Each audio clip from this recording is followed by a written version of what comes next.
All right, Mr. Wolf gives us the ready, so I will call the meeting to order. If we could get a roll call, please. Mr. Greenwood? Here. Mr. Hodges? Here. Mr. Garber? Here. Mr. Morgan? Here. Chairman Ellison? Here. Review and adoption of the meeting agenda. Mr. Greenwood, did you want to just mention what you wanted to add at the end? Yes, we just want to add a, I guess, number change 7 to close. Right, I think we're going to do it as a 6A, Okay, more or less, is what we'll do. 6A to include a motion to convene and close meeting in accordance with section 2.2-3711A1 of the Code of Virginia for the discussion of personnel matters. Well, okay. So we want, Mr. Greenwood has requested a closed session this evening, and I figured we could slide it in after number 6. Okay. So with that one change to the amended agenda we have in front of us, if there's nothing else, I'll entertain a motion to adopt. So moved. Second. Moved and seconded. Any discussion? Ms. Branch? Mr. Hodges? Aye. Mr. Garber? Aye. Mr. Morgan? Aye. Mr. Greenwood? Aye. Chairman Ellison? Aye. That brings us to presentations under 4A. We have the presentation from VIPSA. David Magnet with us tonight. Good evening. Good evening. Appreciate the opportunity to speak with you guys this evening. Thank you, Mr. Chairman, Thanks for coming. Udgens, board members. It's we've heard a few folks saying that there were some concerns about some of the level of service, specifically at Epworth. And I guess I just wanted to go over what the year looked like for VIPSA. We had an interesting year, as I'm sure everybody did. The pandemic has played heck with hiring people, and it's made a lot of challenges for the organization. That said, our 5-year average of 500, almost 1,000 pulls, we're right at the same level that we've been. The only difference, one of the biggest differences, is our distance for specifically the co-mix material that we used to take to West Point, or it was New Kent, but it was county waste. Effective this year, we went from West Point to Chester. That was a large increase. And again, the average for King William is 58 pulls for co-mix, 14 pulls of paper per year. So the number of pulls that we had was consistent with what we've done over the last 5 years, but our distance is up close to 10,000 miles in the year. Again, that's just letting you know some of the challenges that we've faced. But what was the reason for that change? It was a bid that was due, and county waste seems to have stepped away from a lot of the recycling and focused more on trash. In fact, while we're on that, we went from receiving $10 a ton for that material to paying $34 a ton to deliver that material. And that's been a struggle as well. It's 600 tons a year altogether. So, it's not a whole lot of material, but it's sufficient cost. And you go from a positive to a negative, it's a challenge. Well, right. And that's on the back of, I think a couple of years ago, we were talking about this, and just the price that you were getting for the containers was ever decreasing. And now we've gone right. all the way to negative. The interesting thing, and again, I think there's a hiccup in the recycling, or a restart in recycling in general. CVWMA, which is our counterpart, 13 counties in the Richmond area, put a bid out for their 240,000 homes, and they only got 2 people to bid on the work, and they do 24,000 tons. So it's a significant quantity of material, and this is their curbside. So this is collection and processing, and only 2 vendors bid on it. And that's it. So competition is, as we all know, economy of scale, having good competition helps tremendously. We had our bid for the commingled material, and we were able to get, for 600 tons, we were able to get 3 vendors to bid on it. So, I mean, I'm pleased that our material from the sites, the residents are doing a good job delivering good material. Our attendants are making sure that the material is clean, and we're willing to go, our cardboard this year, or this month, we're getting $161 a ton for cardboard and $101 a ton for mixed paper. You can thank Amazon for that. Well, yes, you can. Walmart, Amazon, it is called the Amazon effect, for sure. But I wanted to open this and ask the board specifically, what challenges have, because one of the things that we're constantly doing is, as you know, I took over as executive director exactly 1 year ago during the pandemic. So I'm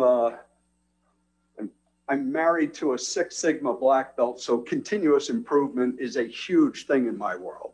So I've been looking at all the things that we're doing, and we're looking at a number of things to improve, because transportation is the biggest cost. It's by far, I mean, we can negotiate the cost for recycling. We can continue to create, a clean product, and we'll have people willing to buy it. There's a number of things in the forefront, or that are coming up very soon that I hope will help with all of that. But the key is to make sure that we're as efficient as we can. I think I sent a letter saying that it's going to be difficult to add a tractor trailer type system to our, to any of the convenience centers, just from a cost standpoint. It'd just be too much. But we could do some improvements to some of the sites. I'm actually looking, grab Mr. Hudgens if possible and go back up to Epworth.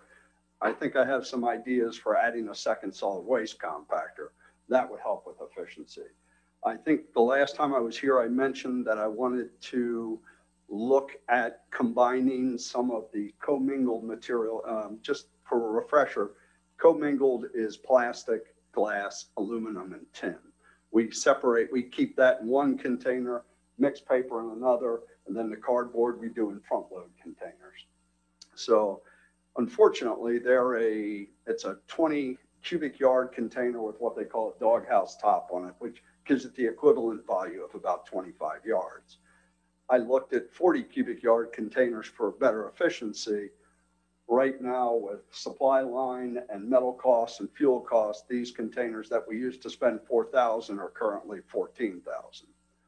That doesn't make sense at this time. What does make sense, and this is what I brought to this chamber before, was combining our containers into a compactor.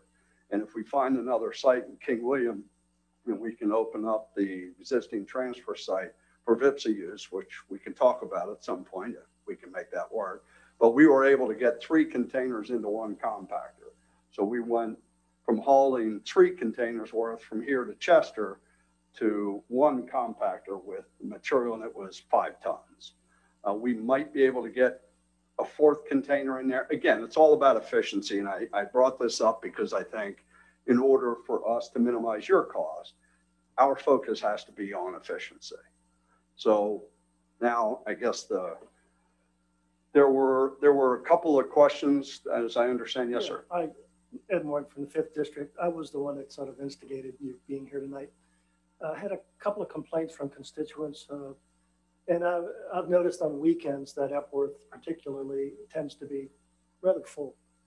And I don't pretend to know how your schedule works, or if the operator comes in the morning and notices, or leaves the evening prior and notices something's going to be full by noon the next day, and they call what the response time. I don't need to know all that, but just that I've seen it full where we've had to stack our stuff, our papers, our commingles by the dumpster. Often my wife does it a couple of weeks ago. One of my predecessor actually sent me some photos of that very situation. Real quick question though, on metals. I understand metal has gone up. Are we not getting top market value? 160 currently.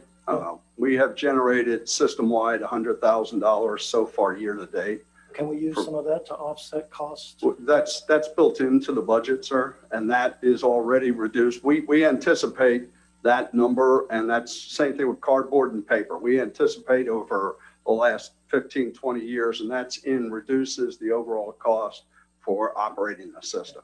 Specifically, since we are a rural community, tires seem to be a big sticking point. Why can't we do better with tires?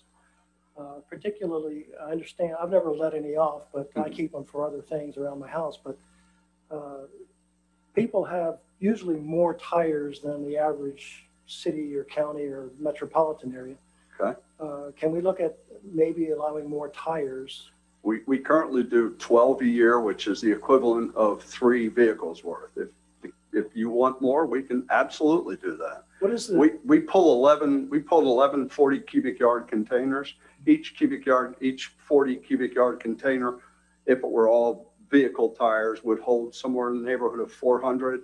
There are times when we have larger vehicles from farms, and that reduces that overall number. But that's what is the implication to our, do we have a contract with you that stipulates 12 tires and no more, no less? no, sir. It's just what you offer. No, not at all. No, the rules that we have for each of the sites, for each of the counties, is something that is done. We put out, this is what we think that everybody should do, but then the board, the VIPSA board, which Mr. Hudgens is on, as well as a member from each of the 10 cities and counties, and they're the ones that ultimately decide, this is good. We used to do 4 tires a visit, and the board said, you need to cut that back. That's, we're getting tires from cleanup sites. And that's when we went to, from that, we've done tire amnesties in the past where it was 20 years ago. I think I loaded personally 14 or 15 tractor trailer loads of tires that we did at each of these sites. I don't know if any of you remember any of the tire amnesty events that we did here, but if you would like more tires, I just want to learn why things are the way they are, because Sure. when a constituent complains, I'd like to be able to explain why. everything that's in there, the size of the loads, we make recommendations based on our experience and what has worked for in the year, over the years. And some of the sites have a slightly larger, Essex County has a slightly larger volume for pickup truck loads. They allow 2 feet longer. Matthews allows so we bring and if you guys want to review these, and if you have questions on any of them, Where do you take your tires? Do you have a system that, I have a vendor who picks the tires up for me and takes them to the recycling center, and I get charged anywhere from $2 to $10 per tire for that. you pass on? and it goes to Waverly, right? I believe it goes to Charles City, Tire Recycling Center in Charles City. If the number is 12 tires, how do you track that? When you bring in 4 tires, do you sign off on it? We or- do ask them, it's not required to sign, we do ask for their address. So everybody that comes in, they bring in a tire to one of the sites, we write down the address, and then we track how many they do. What I've seen is exactly, I've seen it at Epworth and the high school site, the same thing, dumpsters being full, cars backed up. My question is, when a dumpster is approaching, at what point, being the compactor, being near full, do they call to get it removed Sure. and replace it? Sure. And where are those trucks coming from?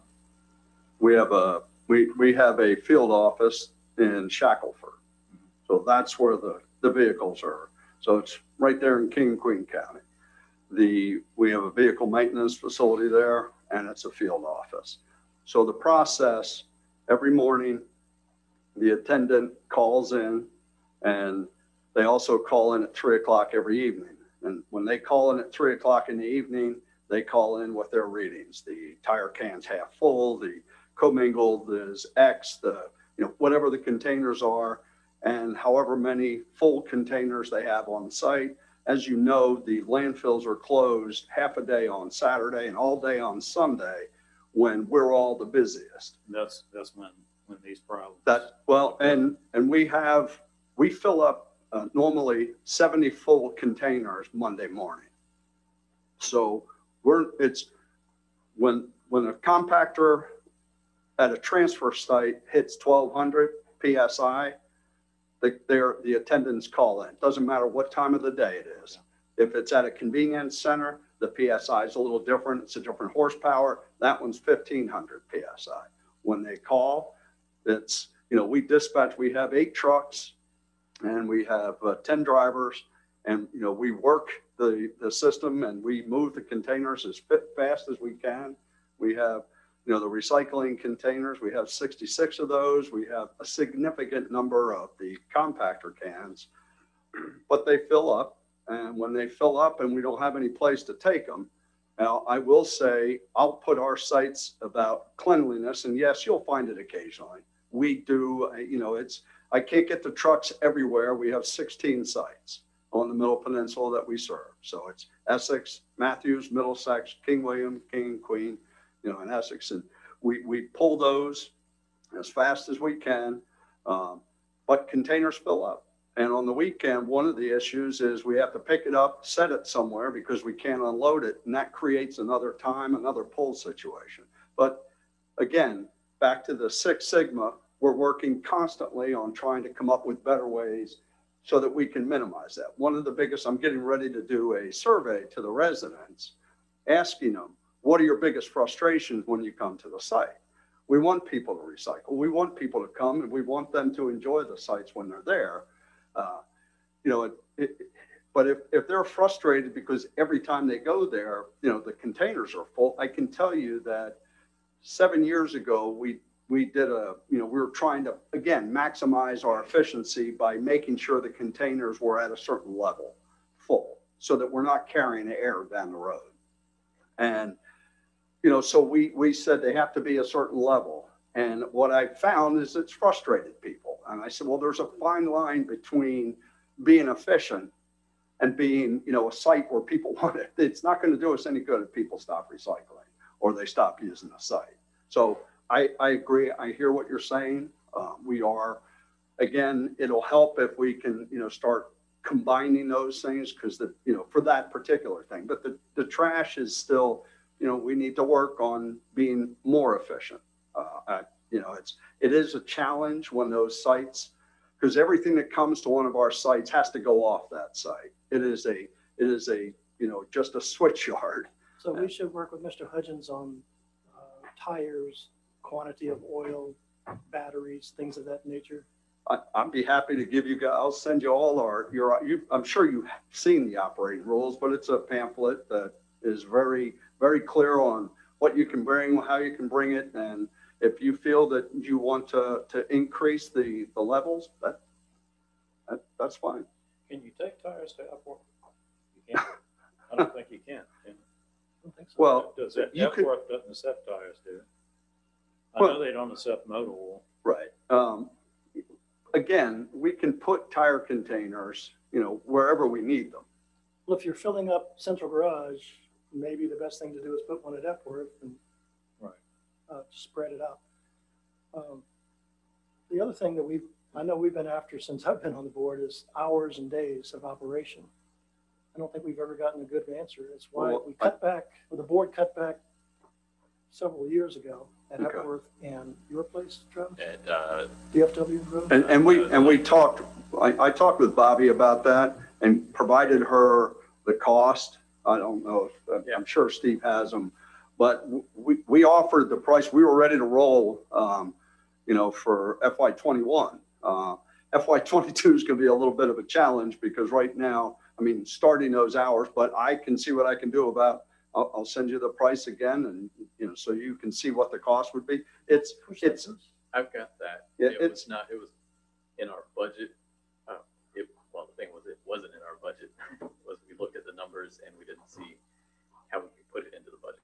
How soon do you hope to kick off your survey? Because I can see that driving an increase in hours perhaps, or an extra day here and there. Okay. Maybe we should wait for one before we do the other. We wanted to send it out to the board to make sure that, or at least the Middle Peninsula folks, Steve and Tom Schwartzwelder and, Michael Lombardo, all the guys from the Middle Peninsula to make sure that, that they were comfortable with with the verbiage. So we'll send that out to them. If everybody's on board, we'll do it immediately. So the contract actually runs out in 2023, is that correct? That is correct. So I haven't seen the contract, so I don't know the answer to this. Is it based on tonnage? Is it originally it was based on a certain number of days being open? Or y'all guys know, y'all were on the board, I guess. What were the terms of the contract, I guess? Was it? Well, it's solid waste management services because we are a local government agency. We are a political subdivision of the state, just like King William County is. So the state of Virginia decided what they thought was a good idea, was economy of scale. Let's get one larger entity to see if we can try to get some better services and costs. And it's not based on a ton, it's based on us providing the services that you are looking for. It's if you scale back, if you decide you're out, then that's 100% your call. When I started with this organization, I wasn't here the first 2 years, but I was here shortly after, and we did 4 sites. We did King William Central Garage site, we did Essex transfer, we did Matthews transfer, and we did Middlesex transfer. And we started, and that was all we were hauling. So we did that. We had Sims Metal doing all the metal hauling. We weren't even doing tires at the time. We certainly weren't doing oil and antifreeze. And over the years, it was a year and a half, almost 2 years before we took over the sites, the rest of the sites, and we did the 3 here in King William, and then we did the ones in Essex, and we started hauling all the material from Middlesex as well. Matthews only has 1 site. So what's happened is something that's happened over the years. We have gone out to, I think we tried to get a solid waste provider to one of the waste managements for public services, county waste. When we first started this, we tried to get one of them to offer services, and we were going to be like a manager of those. And what we found was that they were not willing to do all the counties, and B, they didn't want to do the other services. And once we finally got to a point where some of them, like Sims, their service was atrocious. We had metal on the ground every day. And we decided at that point with the board that it made more sense because we're right there, we're hauling, because our people, our attendants were the ones that were taking the material, the refrigerators, the washers, the dryers that were on pickup trucks, and we were setting them on the ground. And after Sims came in a couple days later with an empty can, we were the ones placing them into the open tops. We were the ones that people would come in and ask us for oil and antifreeze recycling. We started that. Waste management, when we first started, was hauling what we called just flat commingled material, and they did have a paper, so it was paper and cardboard together, and the rest of it, the commingled was in, and they were hauling the stuff themselves. And again, the costs were so high that, again, collectively, we decided, well, we've got trucks, we're hauling trash, we can do this too. We put our numbers together, and again, as a local government entity, that our insurance is much lower than the private sector. We don't pay tax. There's a number of things that an entity like a VIPSA can do that is less expensive. But if there's something that you feel we're not providing you, well, let me know what it is, and we'll sit down and talk. I have no issue with, I think personally, because I've gone to Charles City, I've gone to New Kent, I've gone to Northumberland, I've gone to Lancaster County. There's trash everywhere on the site every weekend. So our sites, I believe, are still cleaner than any. Can we do better? Sure. I think any solid waste company can constantly provide better service. We're in a hauling, we're in a service business. Of course, we should always want to do better. That's all. Okay. Besides, a lot of complaints too, and we didn't talk about it with you because you weren't here, but previous boards talked about the decal. I know we got rid of the decal because it was cost effective, and I don't know how much a decal can cost for everyone, but I'm getting lots of complaints, which we had from a previous board member. People from other counties still come here. They say they don't, But I have a resident that calls me almost every week and says a truck pulls in front of her, doesn't wait in line and courteous like all the rest of the residents, pulls in front from Hanover County, air conditioning and heating service, dumps all their stuff in there and zips out. And I know that happens a lot. Is that to the metal container? That and backing up a trailer into that open one. You're right if it's happening, because most of our attendants live in the area. Right. I We just have didn't know. 41 people that work and live up in this area. Right. I just didn't know if that would be good to bring it back, or is there a way that way we could prove that they are? Because like I said, the attendants can't know everybody that lives No, in the county.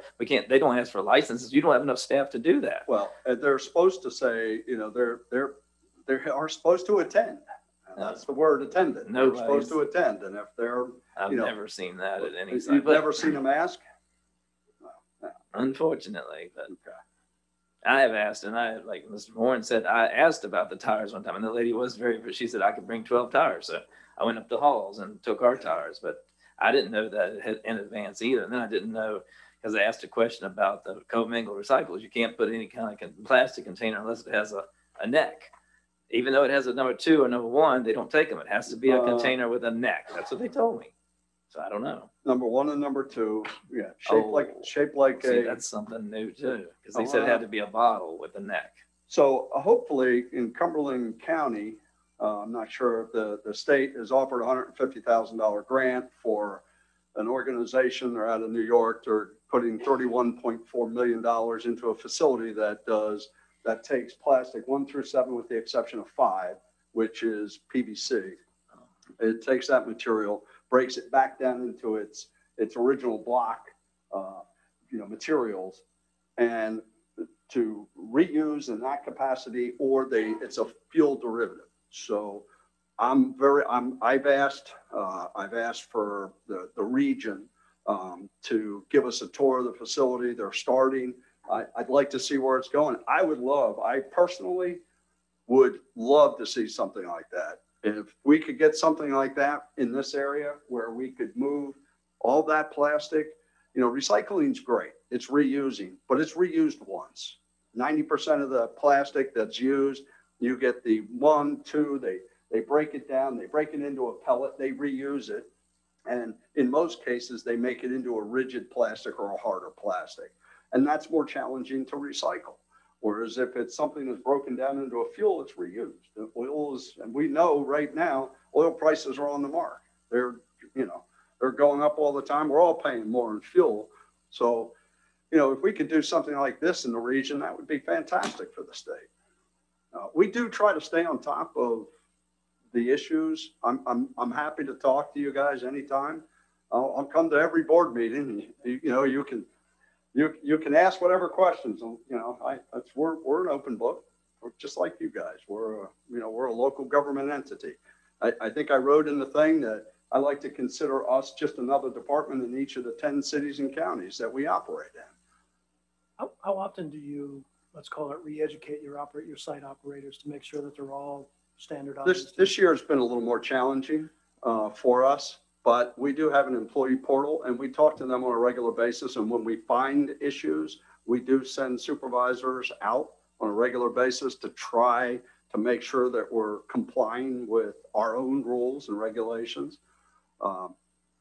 We're only 53 deep altogether, so it's not that challenging to get 41 trained in this area.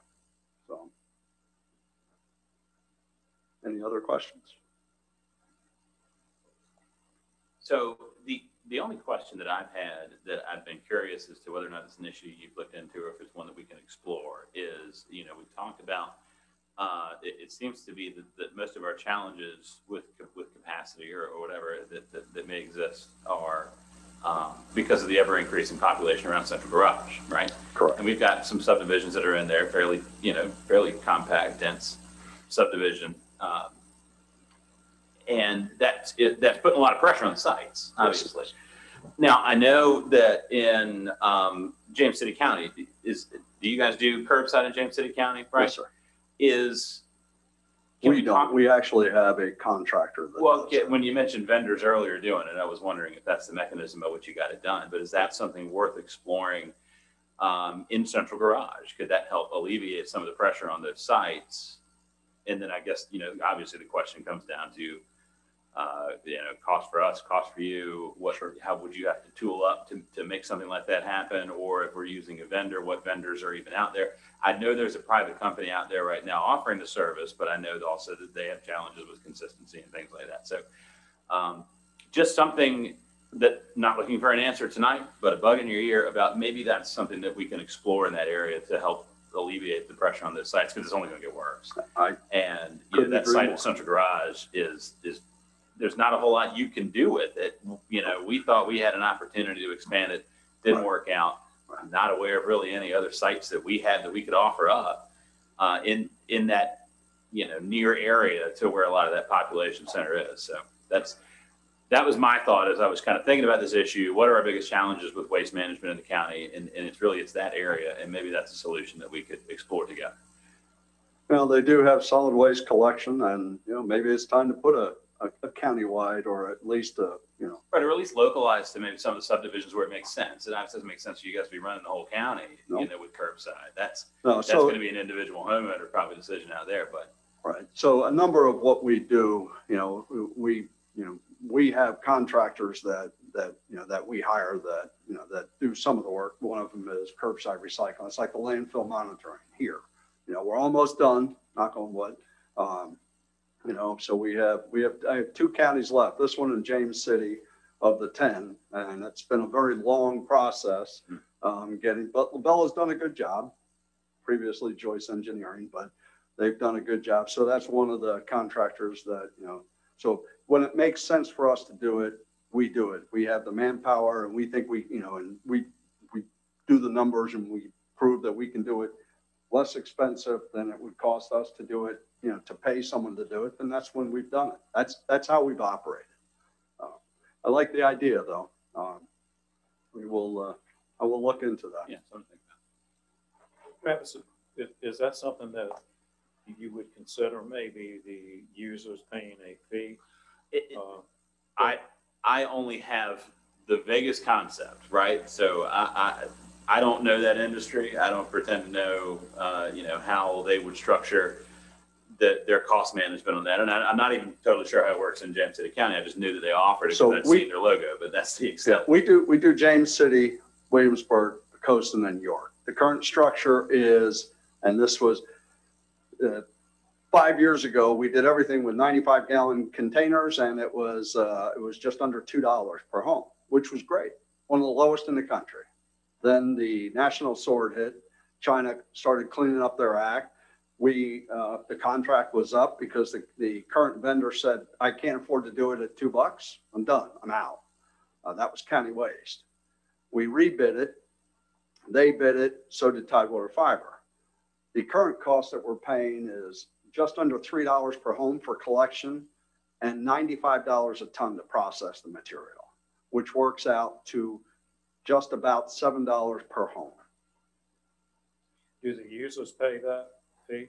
Yes, it's through like York County has an enterprise fund. Pocosin, they have a straight fee for solid waste and recycling. Hampton pays, this is similar to that. Williamsburg, because they're flush with businesses and commercial entities in tiny little Williamsburg, it's only 2,400 homes. So they pay that for their residents. James City charges, and they currently do not have a solid waste collection. Its private sector does. So in James City, they have multiple vendors going in. The house that I lived in before I downsized, when my kids all moved out, they're off the payroll, so thank you for that. Thank you. They will come back. They do come back. It's like a bad penny. It's a great penny. Let me rephrase. I love my children. Anyway, so the issue with I had 7 different solid waste contractors coming up and down my one-way street. So that's one of the disadvantages. So doing a solid waste collection, incorporating a recycling and solid waste might be something that would entice a contractor, a county waste or a Republic Services or a waste management or an Ambrose to do. So, Yeah, we don't need to solve that. We don't need to solve that here tonight, Not obviously. today. But I think it's something worth exploring just to see if that can help. You know, the other thing in my mind that might help writ large, maybe not, because we're talking, you know, state contracts, but yeah, I think it's July 25th. State can no longer purchase single-use plastics. correct. Right. Yeah, And it's they have number discontinued 77 use executive order. next Yeah. year. So, Right. So we'll see what that does to the supply in general in the state, because obviously these you know, state purchasing policies can drive what you find on the store shelves. Now, we're trying to do a similar thing we're trying to ban the plastic bags at our compost facility. We get a lot of the material from our compost facility. We deliver up here, the mulch, to the park and other places, but we have a 22-acre compost facility, 28,000 tons, and a lot of residents bring plastic bags in, and it's messy. So we're trying to convert from plastic to paper, and nothing's ever easy. Sir, do you ever go out to other, my wife and I have a home in Maryland, Anne Arundel County. Mhm. To me, that is the model that every facility should be based on. Do you ever go up out of state and Yep. take a look at things? Went to MES on numerous occasions. Maryland Environmental Systems, they have a state-of-the-art compost facility. There's a lot of, it's all about dollars and cents. And, you know, everybody always asks us, why don't you do this? Why don't you do that? And, you know, this year we just had the increase with the minimum wage going to 11, and next year it goes to 12, and they're talking about 15. And, you know, I do 88,000 hours in the system, and you add $1 to it. Right. Well, I mean, up until a couple of years ago, you had your techs working on trucks outside. That's I mean, very true. We all, you know, Yep. we celebrate every step forward we take, right? And we're making strides every year. So these are great, and I appreciate it. I do appreciate the opportunity to be here. And, you know, my door is always open. I'll talk about any topics or recycling and trash related, compost too. So any other questions? Thank you for the opportunity. No, we appreciate Thank you. it. Thanks.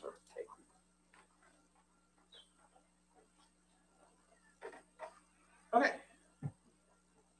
Well, that's item 4. Good job, everybody. On the work session matters, 5A, school transfers versus appropriations. Natasha.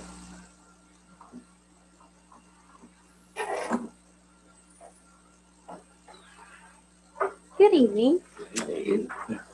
Just wanted to touch base with you guys where we're at with the school appropriation, what has been transferred by the treasurer to the school for operating expenses.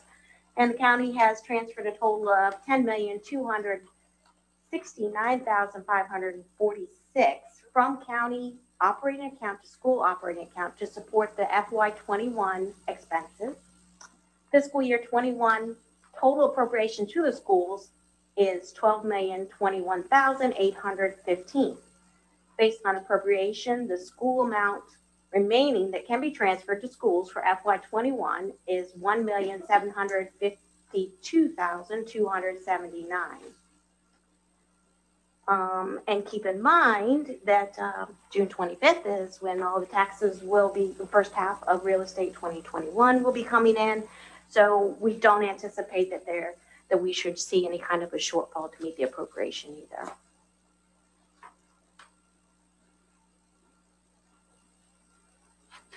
Any Okay. questions?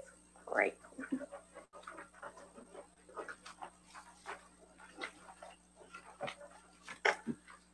Treasurer update, Ms. Bancroft. Good evening. Good evening. It's so nice to be here finally. Thank you so much. Right, yeah. All right, so let's see. I guess I'm about 4 months in, treasurer. I've accomplished quite a few things, I feel. First off, I'll talk about I did complete the bankruptcy classes, and that went very well. I completed the collections course, and that went very well. So I've learned a lot of new things that I can implement in the office going forward. So I'm excited about that. I did get my feet wet in filing a few warrants in debt and got my judgments. So I'm excited about that and continue that process. I need to gather all the 2016 personal property taxes that are delinquent because after 5 years, I'm not allowed to collect on those, but I can do the warrant in debt and get the 10 years for the judgment on those. So that's a top priority for me coming up, is to make sure I get all the 2016s in there as soon as possible.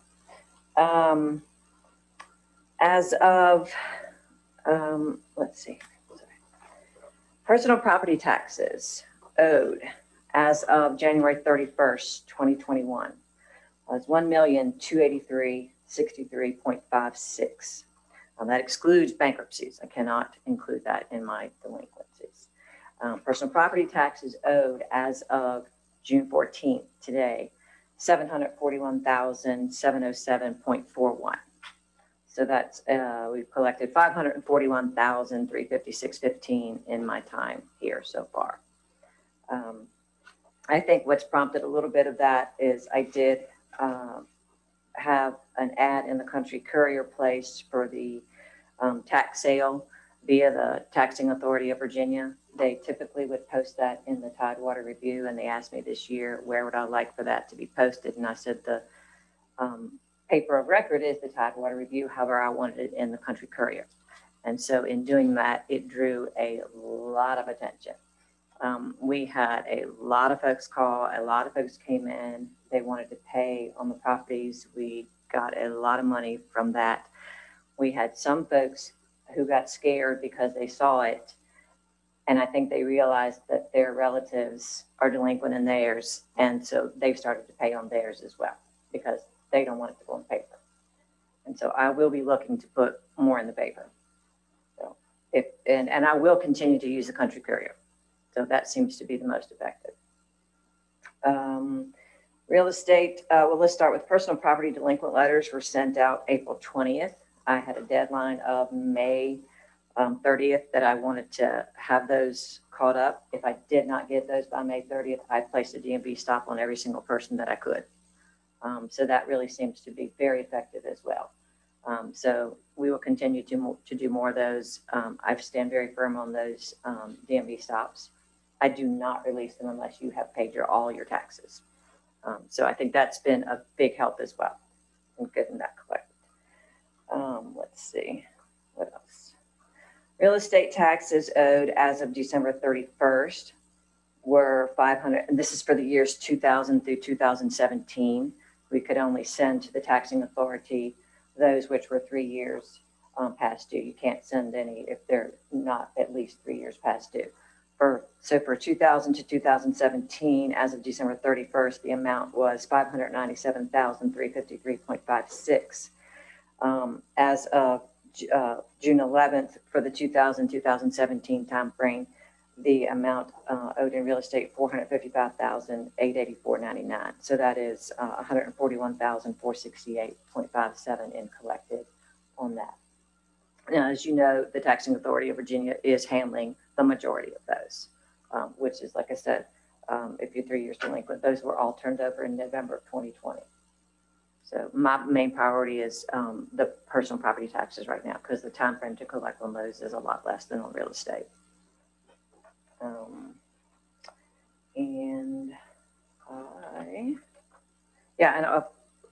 Last but not least, I want to give kudos to my staff. Without them, I just would not be able to do what I can do. And they are amazing, Abby and Kim. And I do have a permanent part-time person now, Brianna. She is 20 hours a week, and she has jumped right in and is doing exceptionally well too. So, any questions? If I can. Yeah. Real estate delinquent taxes. I know that it was a large, I did see the ad in the number. It's a whole lot larger number than that. How many of them are out there that no one has yet attempted to come forward and start a payment plan? Do you know? That no one has. I'm not going to know the exact answer on that. I don't think I've pulled information under those parameters, but I can certainly. Are we looking at maybe having an auction sale for some of these properties at some point in time? Yes, and so when they listed in the paper that they said they would have a sale on or around May 14th, that is just what they have to say by law. And so after that, it's probably 6 months max after that. So it's a long process. That would be probably just the first group. I know it's a That's lot. exactly right. Yeah, that was only about 50 some properties. Yeah. So I am going to be in contact with them to hopefully encourage them to let's go ahead if they can, if they have the manpower. It is a lengthy process. If they could go ahead and start doing some others, because it really does, it prompts people to pay. Oh, also too, I'm sorry, I did forget. I did send out real estate tax bills to every single citizen that owns property in the county. I'm certain that you all have heard about it. I chose to do that for several reasons. Number one is my mentor treasurer advised that I send them to every single citizen. In doing that, it actually has brought a lot of things to light that I had no idea was happening. We have a lot of citizens who sold their property that the old owners got the bill, the new owners did not get the bill, because the records have not been updated and bright since August of last year on sales and transfers of property and homes and what have you. I didn't know that until I did this. And so that's been a challenge. Some have also paid off their mortgages. That is not in the system either. So if I had not sent them a bill, they would not have known that they had a bill. And it is everybody's responsibility, obviously, to know that you owe real estate taxes and when they're due. If you've lived any time in this county, you should know that. A lot of people just, when they've had their mortgage do it for so long and then they don't have a mortgage anymore, it's just not a top priority for them. So that brought that to light as well. Some folks also have their mortgage escrow their taxes, and they realize it's such an insignificant amount that they don't want their mortgage company doing that anymore. And they ask, can we stop that? Absolutely, we can stop that. And they're happy to pay that. A lot of them actually are going ahead and paying the whole year up front instead of just the 6 months, because it's not that much. So that's been accomplished as well. So that's very nice. And that's about it. So yeah, any more questions? Right. Now, anybody that's reached out to me about the bill thing, I've said that I thought it was a good idea. Thank you so much. Put some flack on Facebook, but. Well, right. But after You always get everybody Oof. got a little bit of a shock because they weren't used to it. But I think going forward now, everybody will know what it is. They'll look at their bills and make sure they're accurate, and we can. Well, it also solve more told them that the problems. tax rate was the same. The value didn't change. Everybody complained about, oh, did that, reassessment happen? No, if you looked at your bill, you see nothing changed from last year. So that was another added, benefit to that as well. But in hindsight, if I'd had enough time, which I didn't have enough time because we were waiting for the land books to be created, we were also hoping we would bill out of Edmonds, and that didn't happen either. So I was really pushed for time. And in that, I wasn't able to get a disclosure out there to say, if you have your mortgage company pay this, please disregard, just retain it for your records. It's for informational purposes only. Going forward, I would be certain to have that included. But a lot of people did appreciate it. Ray Carter, I don't know if you all have heard of him. I think you have. Oh, yeah. Yes. He supported me big time on Facebook, and I just appreciated that so much. I mean, that really did mean a lot to me coming from Mr. Carter. So that's about it. Any more questions? I was just wondering if it would help. Some people were saying maybe do the personal property monthly so that we can get it instead of having what you own on January 1st. And then some people Right. know the, is that, oh, he's already got it. Well, no, I was just saying that's a point that he brought up and one that we said we would talk about. Oh, right. You're letting them Yeah. go by. Yeah. So, Right. So ideally, what I'd like to have happen is, I don't think December is a very good time for personal property taxes. We do that really hits people at a very inopportune time. It's just too much, So I would like to offer maybe several things and where people can pay monthly starting January 1. Just go ahead and pay us monthly towards your personal property taxes. Or if we could look to change the due date instead of it being December, can we have it in February and then 6 months? Well, personal property courses do all at the same time, but if you know, and then so is real estate taxes. You have your real estate taxes, the second half that are due at the same time your personal property taxes, and that's just too much. So can we look to have the personal property tax due date changed? And that's something I really would like to consider. Right. And then I think one of the things the board had talked about that we want to look into is prorating. Right, that's what I really meant. That It's would like, be it's very not nice. what you own on December 1st. If you buy it in June, have it start in June. Don't wait till what you owe for January 1st. Yeah. That's, Yeah. you're losing a lot of revenue for stuff that's, if they wait till December, if they bought it, yeah, Yes, that Yeah. might help too. Right. So I can't recall now in this moment whether or not the decision to prorate is our decision. or it is board the board's decision. Okay. Oh, Mhm. okay. So that's something I guess that we need to. Yeah, Yes. I'd like to have that I would conversation. too. Oh, I'd like y'all to have that too. We have a July work session, right? Yes. We'll put it on the agenda for the July work session. 12 Can July. you come back in July? Sure. Oh, yeah, just not on my vacation. Oh, Well, whenever That's the the July July 4th week. Oh, Thanks, okay. Yeah, I won't be there. And then one last thing, people have been complaining that, and I know we don't do this, that they don't get notices if they miss their like a disability, they forget to fill it out. That's not. That's I mean, I Commissioner told them Revenue's you have to office. know that Yep. to get it. That you're not going to send out a notice That's to say Commissioner remember. Revenue's office, and yes, she does not do that. Exactly, but I've had lots of complaints on that they forgot And I because of kind of COVID. understand that and- too. I Right, think that's- they're already disabled, so they've already got that challenge. So you just Right. added another challenge on top of them. So we could help them out maybe a little bit. That's what I was wondering. So, There's, there's nothing that really prohibits them from making monthly payments now. No, it just would, it would be nice just to have it where it's we can offer an ACH. And that's something you really do have to have the form and set it up, you know, to debit their bank account directly. That would be nice instead of them having to write a check or go in themselves and do it. If we could, if they give us the authorization to debit, then we could do that.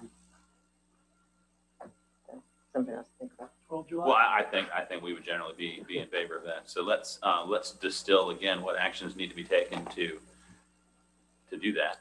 Let's talk about it at the July work session, and if we're all in agreement with the direction we want to go, we'll have it on the agenda for the July meeting and get it Well, done. you'd have some happy citizens. Yeah. Yeah, We like that. absolutely. Yeah. Or some people are they gonna see an increase in their used cars? Because they're saying Well- now that the value is going up.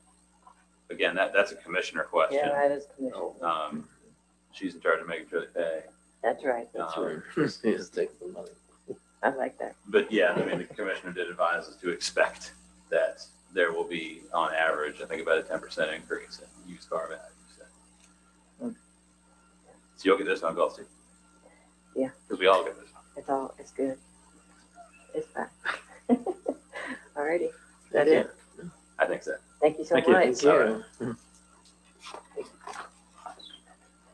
Mr. Journal, you're back for the American Rescue Plan Act of 2021.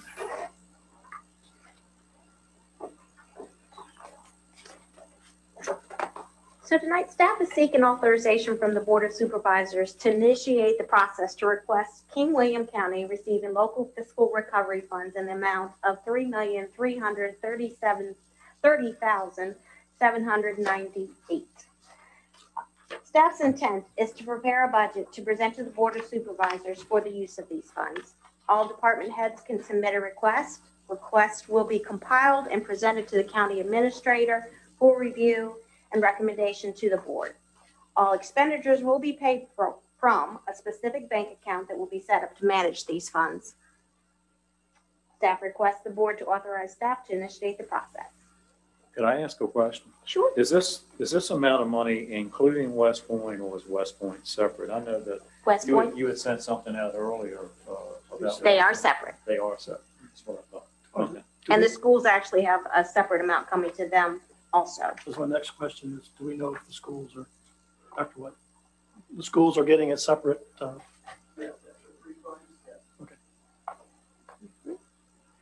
And I think the tribe to get some too. Yeah. So everybody. I don't see a resolution, so you just need a motion.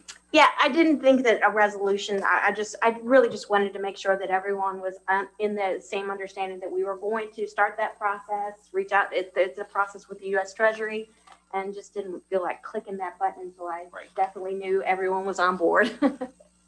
Well, this comes in two tranches. I love that word. Two separate payments, I understand. And we don't have, it's not we don't have to spend it right away. We have That's time correct. to really think about what we need to do with this. Yeah, so when we present the budget to you, you're gonna see a budget for not just the 22 year, but also for 23 also. What we're wanting to do is actually create a budget that would, similar to how we do the capital improvement plan with y'all, as we do that one for a 5-year plan. This is what we were thinking is, if all the departments kind of come to us and say, this is what we're thinking we need it for, and we're gonna just try to use that money throughout the 2-year span. You can go back to March. Right, and that, yeah, we can actually, there's some expenditures that we've already paid for in this fiscal year that we can actually use those funds for also. Which broadband is eligible, Yes, correct? it is. And infrastructure so far as water improvements? Yes. That's what I Yeah. thought. Okay. Does the board have any thoughts? I know I've sent out a couple different things about it. Do you guys have any suggestions of which direction you would like us to go?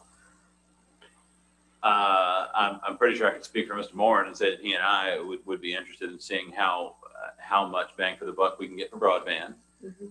That's, top of my mind when I saw that was eligible. I'm on board with that also. And I don't know where we're at with the water structure, with what we wanted to do there. I don't know whether you want to maybe use it all for. Right. And well, and then the second part of that is, I'm sure there are capital things that will be brought to our attention that we want to review as well. But That's why we Just- wanted to make it kind of more a budget right. talk and discussion. Right. We certainly don't want to put it all in one pot and have it let other opportunities pass us by not maximizing our potential. So, but that was top of mind for me. Okay. And then of course followed closely by water and sewer, but I'm sure there's probably other needs we can address with it as well. Those were always our top thoughts as well. But, Yeah, I haven't really, the recovery of lost revenue, the county is just, right now, I'm just not seeing that lost revenue either. It affected us quite differently than, Yes, it did. yeah, really did. We were very localities that are very reliant on tourism and some other That's right, yeah. retail stuff like that. Mhm. Okay. Mr. Chairman, just one, with the thing that the man just talked about this a little while ago about VIPSA, would that be included maybe? Yeah, that definitely is something that we could think We about. could if that's increase if the it's- hours and days and maybe put some to that too, like the 3 top things. It was only infrastructure for water and sewer, but we'll Oh, it definitely look was. at Okay. if there's some way we can Fit in. justify it. Right. And we're reaching out to some other counties too, just to kind of get, the ideas of what they're using it for too, and just try to stay in line with how they're using it. maybe that can be an action for PDC to sort of canvass and monitor and suggest how the Middle Peninsula. I know PDC Louis is already doing that. is already- Mr. Chairman, should we do a vote or? Yeah, I was going to request a motion to authorize the action that you've So requested. moved. Second. Moved and seconded. Any discussion? Ms. Rakic? Mr. Garber, Aye. Mr. Warren. Aye. Mr. Greenwood, Aye. Mr. Hodges, All right, Chairman Scott. Aye. Thank you. remembering we're gonna have to pay all this back. Just our children.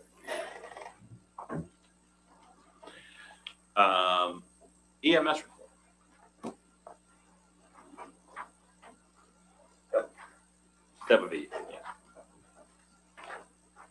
Evening. Evening.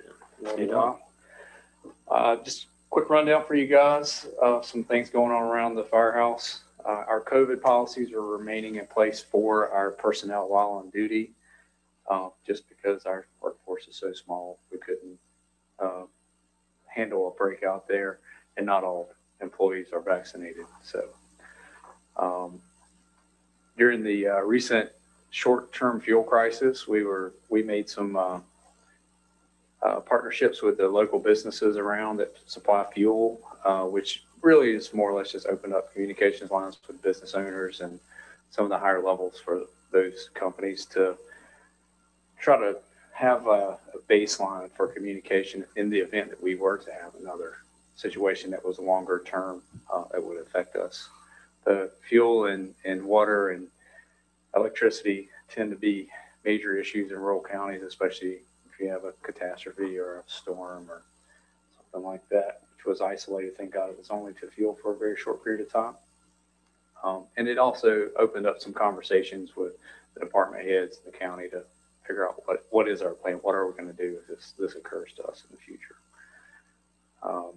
We've been working with Lexipol, which is a company that is, they provide services to fire, EMS, and police departments, sheriff's offices, writing policies based on state federal code.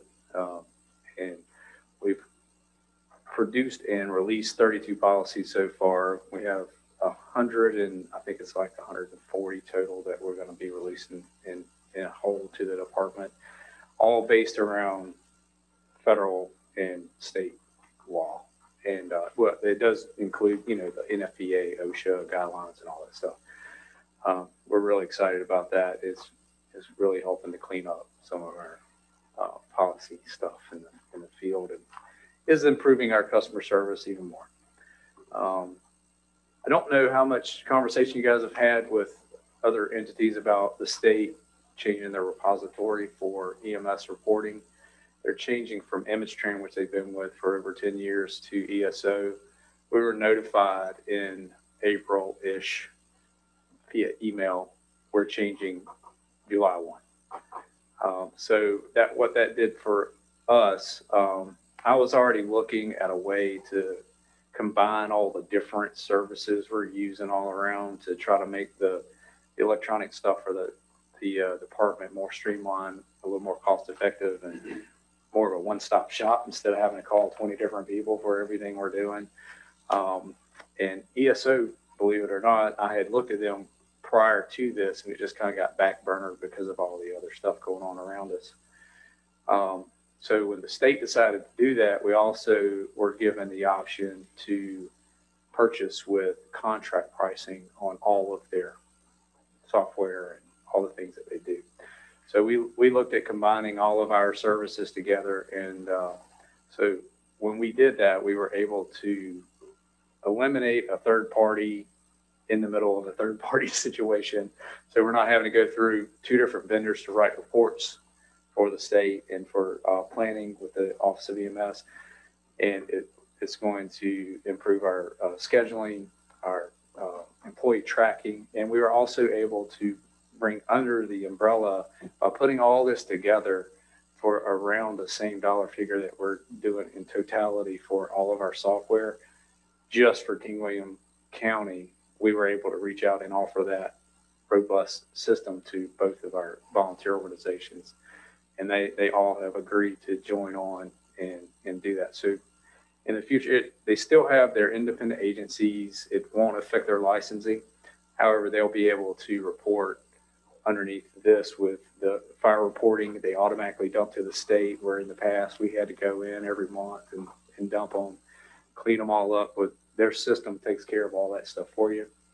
They'll be able to do their own scheduling. And each agency will, just like now, but if they wanted to combine people in their reporting roster, they could jump back and forth between different agencies with the EMS reporting side of the house. But even if they don't do that, there are other ways to do it when you commingle crews to run a call. But it still gives them their independency from each other. So nobody's looking at anybody else's stuff. And so I think it's a huge step for us to be able to, get everybody under the same umbrella, same platform, reporting the same manner, and still have the independency to kind of have your flair on things and to run your business the way that you wish. We have a few issues going on with the two newer ambulances. We got the one that's ready to die back in operational condition, just as a reserve to get us through. One of our ambulances has an inverter problem. It was a warranty issue.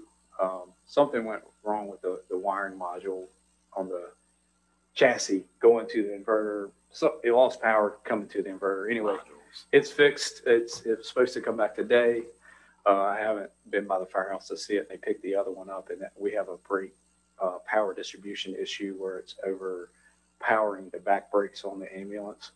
and eating up rotors and It's the calipers. Dodge or the Ford. The Dodge. Yeah. So the Dodge is going back, and heaven forbid, we'll continue to buy Fords. But outside of that, the trucks are doing okay right now. It is right. We are in hurricane season. We posted some helpful stuff on the fire department website and the county website. If people want to go and download that stuff or look at it. And we're working with, I think it's VDM is the company that we're working through. We're going to get some packets to put it up here and pass out to firehouses if people want some literature on how to prepare and be ready for a Chief, have you hurricane. considered maybe running a quick tabletop exercise? You have that many new people that maybe weren't around last year or the year prior when we had major hurricane issues?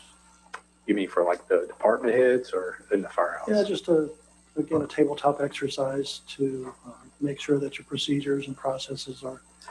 Well, Liz and I are looking at those response plans all the time, and she's actually, if the next bullet point, we're going to a medium workshop, which is it's for sheltering, but it brings all these things together. So, I mean, that's when we would need a shelter is during these storms, and that'll give us the meat of what we need to do to look at other incidents. So, but yes, sir, we are looking, and Dr. White, social services, Letitia, the sheriff, talk to him regularly about these things.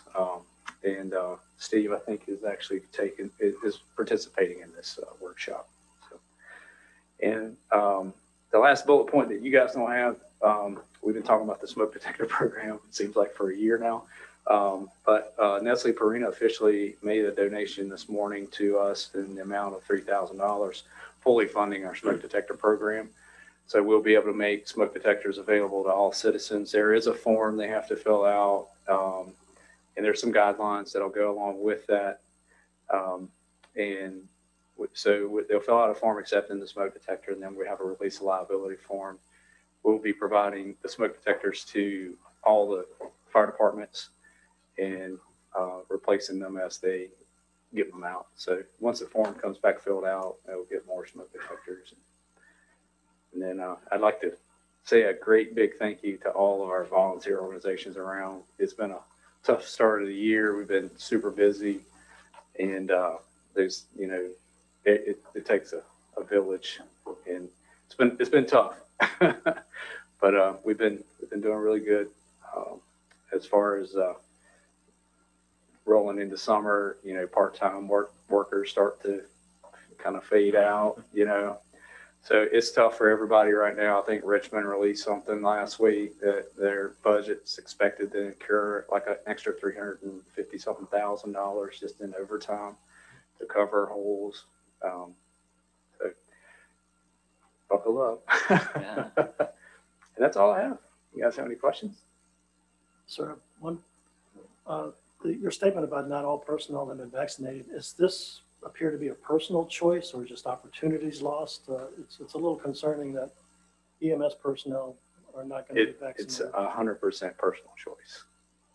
There's no reason why anybody shouldn't have been vaccinated if The opportunity was there. yeah, it's been there multiple times for. So that can't be a mandatory thing.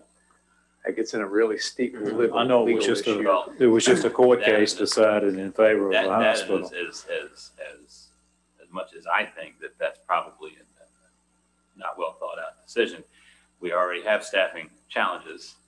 We really want to be kicking people to the curb over something like that. All we can do is, I'm sure, continue to encourage them to take an opportunity when it comes up. And you would think that they would want to. I wouldn't encourage the chief to be making any personnel decisions like that right now based on the staffing levels that we have. Even DOD, it's not mandatory, surprisingly. There have been several articles released around the business world about, can you maybe get away with it? But if something were to happen to one of those people and you mandated that they had the virus and something happened to them, and you're always going to have that low percentage of things. Well, I would hope the PFA is balancing that by encouraging members to get Yeah. right Yes, at the same time. encourage you. Strongly encourage. It's just certain professions are, when you have someone coming to you to help you, you would like to think that they would be conscientious enough to have been vaccinated. I agree. However, we have a very high level of personal protective equipment that we utilize. And it's not that it's a new thing to the fire and EMS service. It's just a newly energized thing. It's been in our protocols for as long as the first time I took a class. And people just never, I mean, even myself, I mean, for years, we just took the risk. We didn't. Yeah. And then it took a few of these cycles of these deadly diseases coming through, people to realize, hey, if we just do the smallest things, it makes a huge difference. So we are protecting our citizens by not exposing them to us, and vice versa. So, I mean, I think the risk is minimized by the fact of the way that we are enforcing the PPE, and we have taken no shortcuts in providing them. If we can get our hands on it, we have given them the highest level of protection. And it's actually mandatory that they wear a mask, iPro, and gloves on every call. Unless they're wearing their SCBA, they're supposed to have PPE on. And then when we have high suspicion of stuff, we have extra levels that we go to. And that'll stay in place. I mean, we won't remove that. But I agree with you. I think everybody should get vaccinated. One thing you said that, I know you don't have any control over the volunteer departments, but do they have to transfer over to this new Yes, so? Yeah. Well, they don't have to transfer to it for their reporting, but the repository, they have to. They were given the choice to let us pay for the services and them to utilize it. And they took it back to their membership, and both agencies voted to do that. Okay. So Sounds They don't have to, but they are. right. That's good. yeah. No, they chose to do that. Positive, They chose to do that. I mean, you guys are doing the best of what you got right now. Keep letting us know what we can do to. Really, it's just I'm concerned about staff, and I didn't want to make tonight's meeting about that. It's just on the cusp of struggling.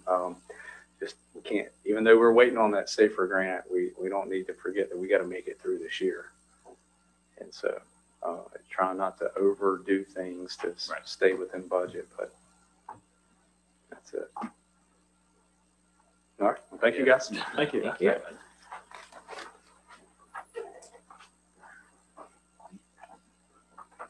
All right, Mr. Hutchins has a resolution for us, which I think was brought to the behest of Mr. Moran. Right? Right.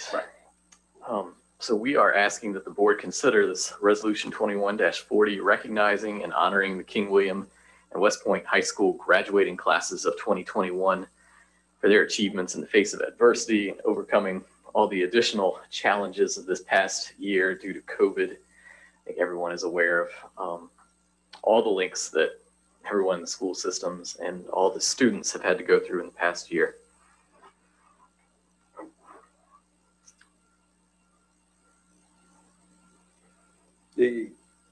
Is there going to be a physical resolution Yes, there is. to each the school system? This one resolution is for both school systems. But can we get a copy to each? Yes. That's what I was Yeah, gonna And that's say. his question. Okay, sorry. Yes, Yeah, find of it. course. I guess both classes have graduated. They've had it's been done. I thought I saw it in the papers. Yes. I'm of course fine with this. Anybody have anything they want to add? No? I think it's nice and to the point. Thank you, Mr. Moore. Bring it to our attention. This is probably a warranted action. Okay. Well, somebody other than me just proofread it one more time and get it on the press for the end of the month.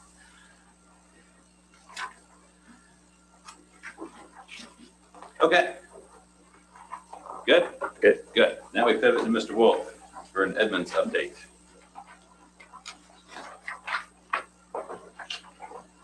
This is a systems engineer. That's a fancy title. I like it. It's a dime a dozen. All right, so since April 30th, I believe, was the last time I was here speaking on Edmonds, a few things have changed. For the tax phase, we are now looking to push it back to July 6th or 7th with a final data pool on June 30th or July 1st. On June 8th, excuse me, Tuesday, June 8th, Edmonds was able to finish receiving the answers from the business review plan questions that they had for the commissioner and treasurer's offices and have started building the module. The business review questions, along with lack of ability for training and some staff scheduling issues, have forced the go live date to be pushed back. Fortunately for us, Edmonds has been very accommodating to move these items around. That brings us to permitting and animal licensing. They had their review plan, business review plan on May 5th. They were able to get all the information needed after that meeting, and we are looking to push them up for a go live date of June 30th with a final data pool on either the 23rd, the 22nd or the 23rd. The testing module should be available here hopefully tomorrow. They started building that last week. Training will be scheduled in the next few days. Originally, this phase was going to go live after tax, but with everything being pushed around, we made the decision to move permitting and animal licensing forward just to keep everything rolling. Any questions?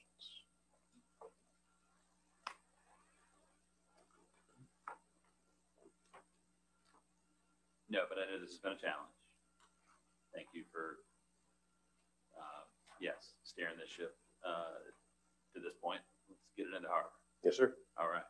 All right. Thanks. Thank you. We're good. Now, Mr. Hudgens is back. He didn't want to leave last time.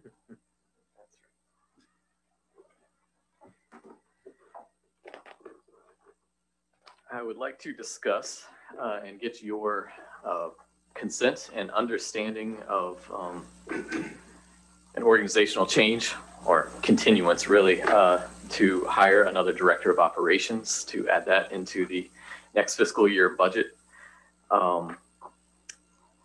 On February 8th, I took the position of interim county administrator and have been covering both director of operations as well as county administrator duties since then. And I think that we are at a critical point of needing a director of operations full-time to cover those duties. There's been, besides a lot of growth in the Central Garage area, we've got multiple projects that have to do with water infrastructure, utilities, and now the implementation of these fiscal recovery funds for infrastructure projects, that it really needs specific oversight and direction. And that is why I'm asking for your guidance on if hiring another director of operations is in our best interest. I think that it is. Right. Now, in our initial discussions about this, we talked about what funds would be available to cover this position. You want to talk about that? Yes. I believe that we are justified in charging these or funding this position through the fiscal recovery funds that we will be receiving.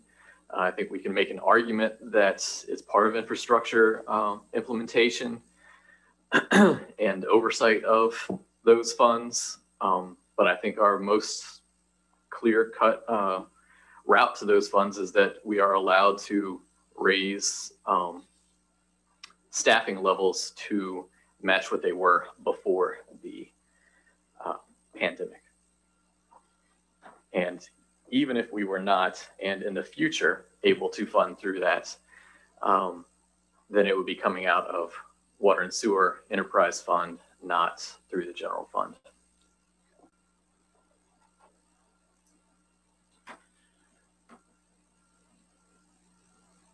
So Mr. Hudgens and I talked about this, and with the ability to not fund it through the general fund, it wasn't going to require any type of really budgetary amendment. So we talked about whether or not, how we wanted to handle this. And I felt it was still appropriate, even without this being general fund money, if we all discussed it and consented to it,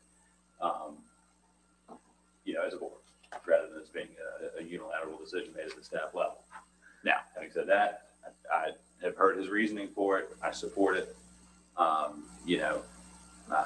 think one thing to note is that we at the outset of this hadn't really given a timeline how long this situation was going to last. We still don't really have a timeline on how long we have left to be in this type of staffing situation. So, for me, it makes sense, because the last thing I want right now is to be stretching people too thin. We need the appropriate amount of attention that's being paid in the right spots. And these funds, it'll only cover it for what, 1 year? 2 Well, years. right. So that the Recovery Act funds would only cover it for the term of two or 3 years or something like that. But regardless, we can fund it ongoing from the enterprise fund for water and sewer. So it would not be effectively, it wouldn't be a taxpayer funded position. It would be funded by users of rate paying customers on the water and sewer system. If we're ever able to hire the county administrator and an assistant, is this position really necessary? That's what I was thinking. Me too. And I initially thought about this, and being in the deputy position, my thought would be to change organizationally to have utilities join planning.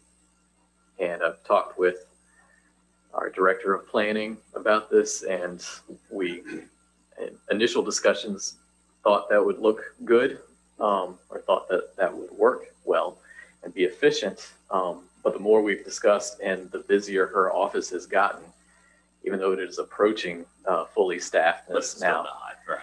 It's a lot to ask with all the growth that's coming to have her or any director in that position oversee all of those projects as well.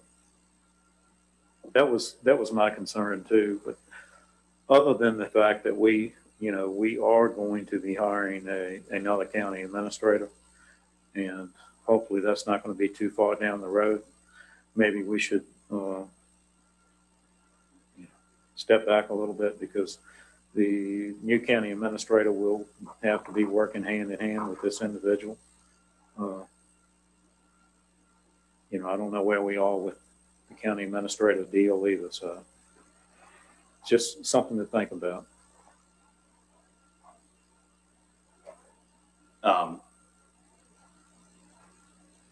It's a fair point. Again, worth remembering that it's not the general fund. Oh yeah, I understand that. It's not necessarily the money; it's a cast of characters. You want the people to be compatible. We could easily hire another county administrator, and it could be a conflict. It could be the best thing since sliced bread. And we're not. Hopefully, we're not too far away from hiring the county administrator. That's just my opinion. Are things getting dropped? Could there be improvements to what you're able to do? There can be 24 improvements hours a right day? now to what is happening. And I think that's my biggest concern is we're already asking a lot of people right now. And I don't want to be putting people that we're already putting a lot on. I don't want to get anybody in a position where a ball gets dropped, we miss an opportunity, heaven forbid we make a mistake. We really don't need that right now. And I want to be supporting the people that we have in here, in a manner that's not just, that's consistent with what they're telling me that they need, pretty much. I don't think he'd be here in front of the board asking this question if it wasn't important to him, that this happened, because Yeah, I think It's about not dropping the ball now Yeah. and having an asset for the county for the future. I think it's an important thing. That's my biggest concern is if we are hiring a county administrator, and we probably need to talk about that too. But this process is going to take a while in itself. You're gonna have to advertise, interview. I think, Maybe a lot more people available for this type of position than That's county right. administrators. That's It may not be that hard. Honestly.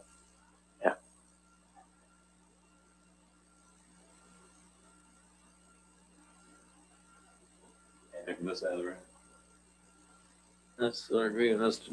Garber. I mean, I thought that's what we discussed. That's what the interim county administrator was for. I am not for hiring another operations manager. We have other departments that need a lot of people too that we haven't been able to hire for. So I don't think we can do it. I mean, it may come out of another budget, but it still has to be paid for sometime. So we've had some positive movement in positions here lately with some of the open positions that we've been able to fill. We're not fully staffed, but we're closer to fully staffed than we've been in a while. yes.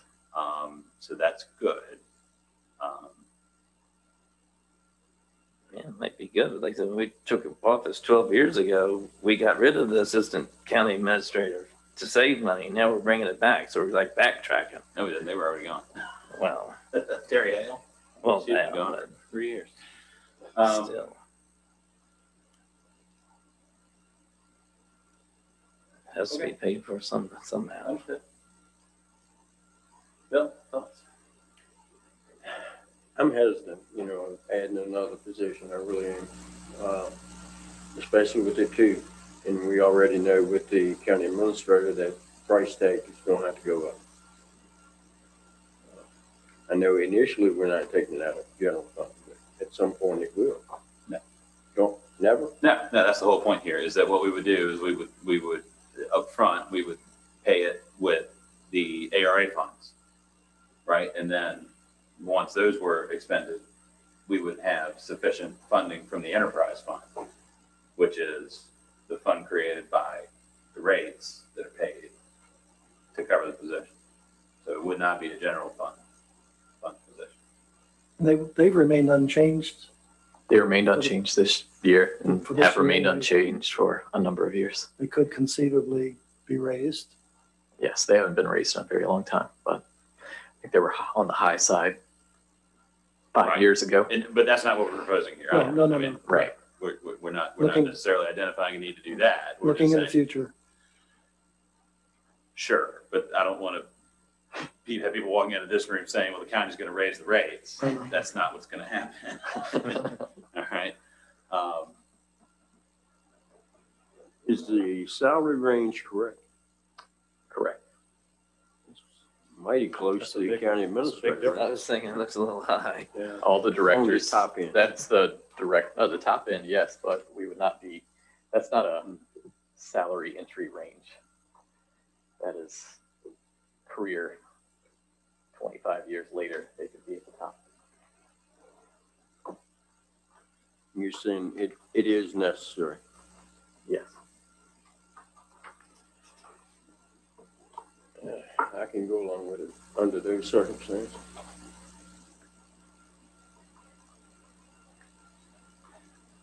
I tell you what, I mean, let's just go ahead and get it on the record. If someone wants to make a motion one way or another, probably a motion in the affirmative would be the most appropriate if somebody wants to throw that out there.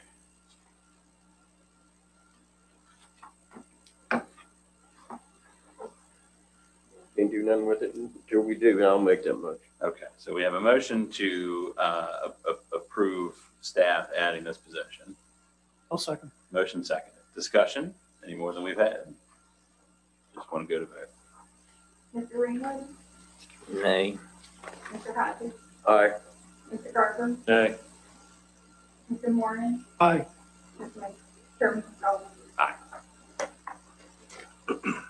Okay.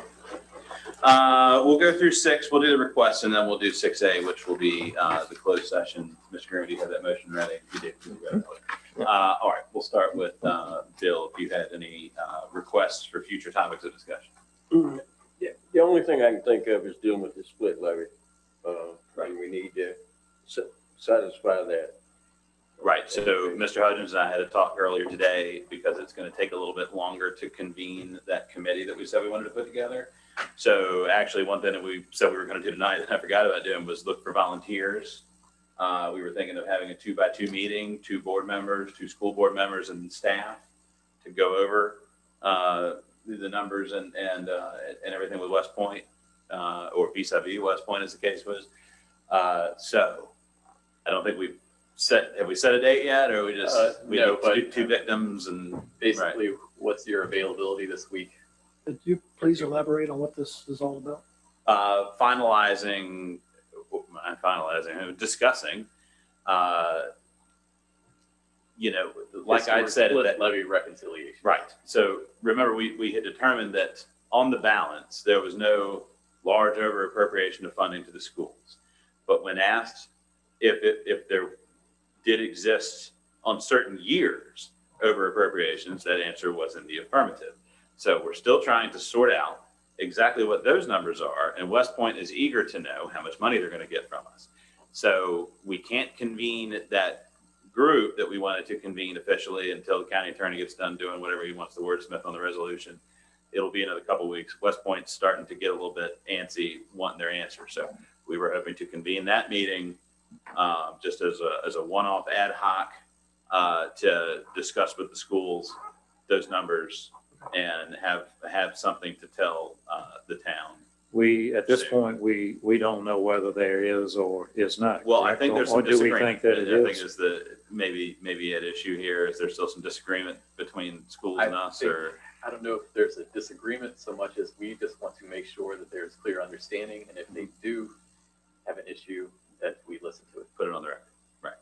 Mr. Hudgens, I could have swore that you told me that these figures were correct. And that's what I said, correct. It's And just a I believe so, statement. but we still would like to hear what the school has to say. Okay, so I spoke out of turn. Didn't have the whole story there. So we have the numbers that we believe to be true and accurate. We want to run them by the school to make sure that there is no problem. Concurrence. Right. And I'd like to be on that committee Sure. Yeah. All right. We've got our first day. if we can do it more in the evening. It's hard to do in the daytime for me, most days. Any particular day this week? Any particular day this week? I'll let you know before I leave. Okay. I gotta look at my calendar.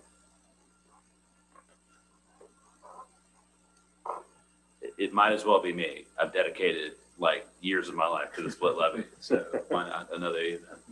Unless somebody else feels very strongly that they would really, really want to do this. Really. Just got some vacation days coming up that I've got in between the board meetings, so I don't want to commit at this point. Okay. I'm willing to be an alternate if that helps. Okay. at all. Yeah, that'll be fine. All right. Evening meeting. Man, if we could do it virtual, oh man, that'd be awesome. I'll see what we can do. See what we can do. Why couldn't?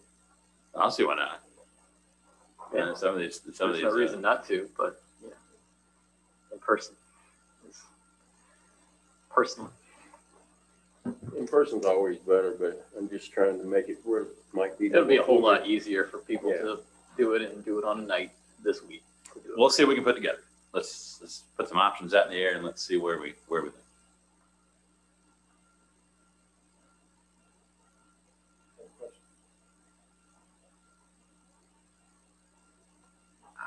It's not our normal practice at a work session to do public comment. I mean, the board's available, text, phone, call, Facebook, Messenger, email, whatever. But no, we don't have public comment on the agenda tonight. There will be public comment at the board meeting on the 28th. So if you have public comment, you can do it at that time. Okay. So now I think we're still on number 6. We've done a bit of business. We never finised the comments. Yeah. No, I'm saying we're still on number 6. So yeah. That was all. So we answered your thing about the split levy. Stephen, we'll come back to your closed session thing with anything other than that.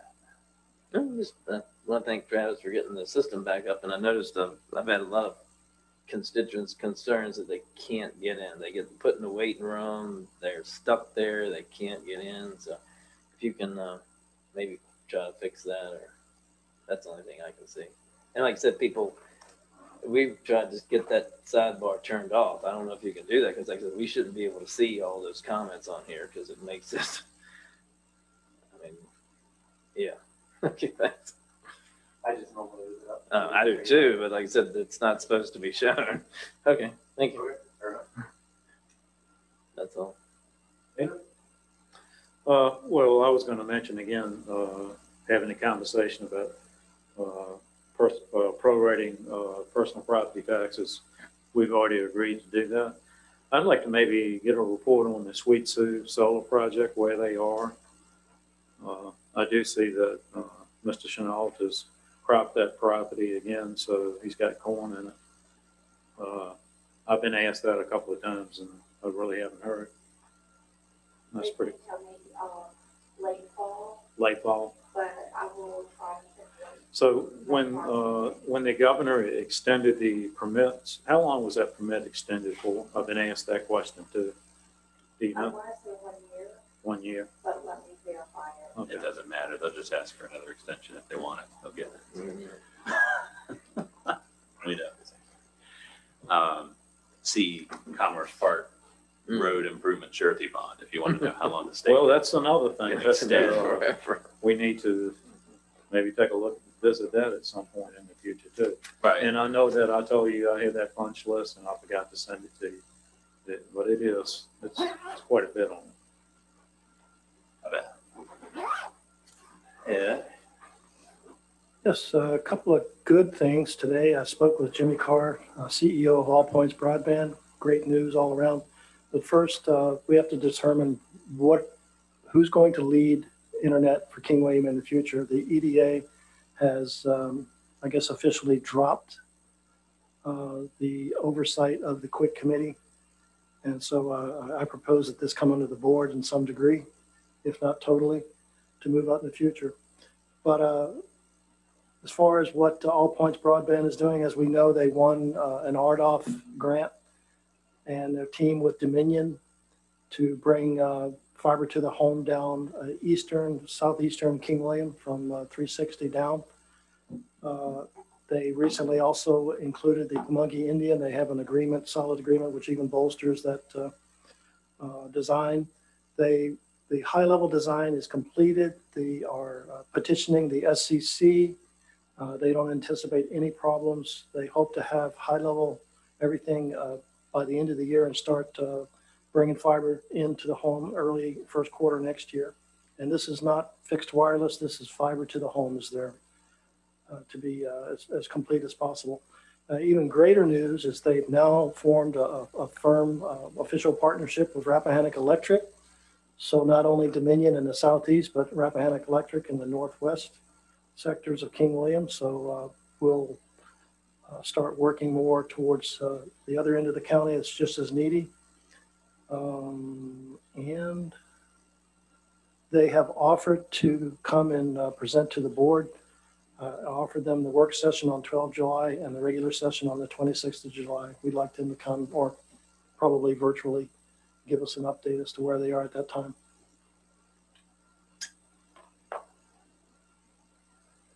Okay. I'm good for now. So Mr. Greenwood, take it away. Yeah, I can make a motion to convene closed session in accordance with section 2.2-3711A1 of Code of Virginia for the discussion of personnel matters. So, Discussion. Ms. Branch. Mr. Hodges? Aye. Mr. Garber? aye. Mr. Moore? Aye. Mr. Greenwood? Aye.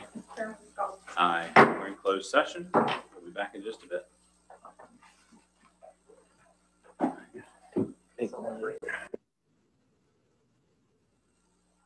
Can I get a motion to reconvene in open session?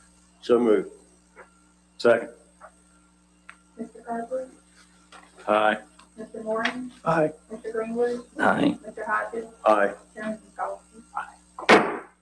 We're in open session. Get a motion to approve SR1. So moved. Second. Discussion. Ms. Branch. Mr. Moore? Aye. Mr. Greenwood? Aye. Mr. Hodges? Aye. Mr. Garber? Aye. Chairman Scott? Aye. Are there any other motions from the board? Mr. Chairman, I make a motion to adjourn. Recording in progress.